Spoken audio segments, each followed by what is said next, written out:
हरी हरी माऊली. चला तर आज जाणून घेऊया हरिपाठातील पहिल्या अभंगाचे तिसरे चरण.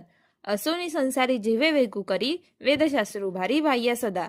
या चरणाचा असा अर्थ होतो की व्यक्ती किंवा माणसं प्रपंचात म्हणजे संसारात असली, आपल्या स्वधर्माप्रमाणे कर्तव्य करत असली तरी एकीकडे जर जिभेला म्हणजेच वैखरी वाणीला हरिनामाचा रेटा देऊन मुखाने नाव स्मरण करत राहावे असे वेदशास्त्र ही हात उंचावून म्हणजेच मोठ्या विश्वासाने आपल्याला सांगण्याचा प्रयत्न करत असतात.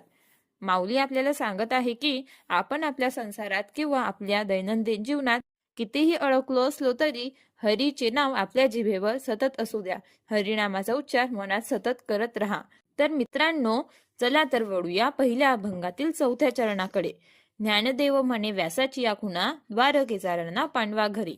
श्री ज्ञानदेव माऊली म्हणतात की अशा प्रकारच्या अखंड नामस्मरणाचा ध्यास पांडवांनी लावून घेतल्यामुळे त्यांच्या सततच्या सानिध्यात प्रत्यक्ष द्वारकाधीश श्रीकृष्ण परमात्मा राहत होते.